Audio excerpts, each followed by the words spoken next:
let's talk about your pelvis. So a lot of times what will happen is you will get a rotation of your pelvis.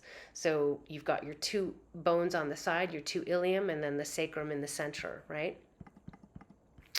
So in between these two, right in this line, is your sacroiliac or your SI joint. You have a right one and a left one.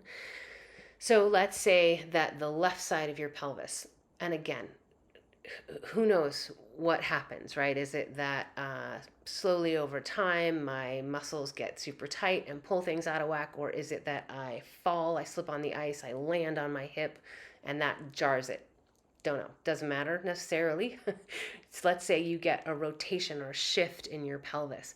So all of this, there are muscles, there's fascia, there's nerves, there's ligaments.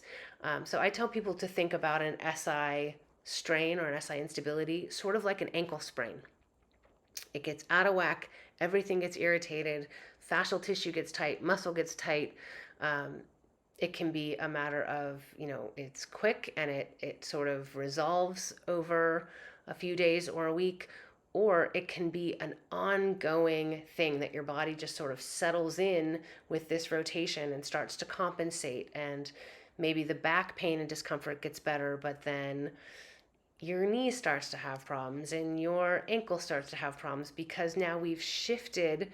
So if you can kind of imagine, if you shift this ilium, you shift how the femur sits in the socket. So now my hip's not actually sitting in the socket quite level and quite right. And so then my knee gets a little torqued and my ankle gets a little bit wonky. And so it's just up and down the chain, right? This is your pelvis is such a fundamental weight bearing structure. And so imbalance here, whether it's mechanical, where there's a shift, or musculature, where there's weakness and instability in certain muscles of your hip and back and core, really, really, really throw things into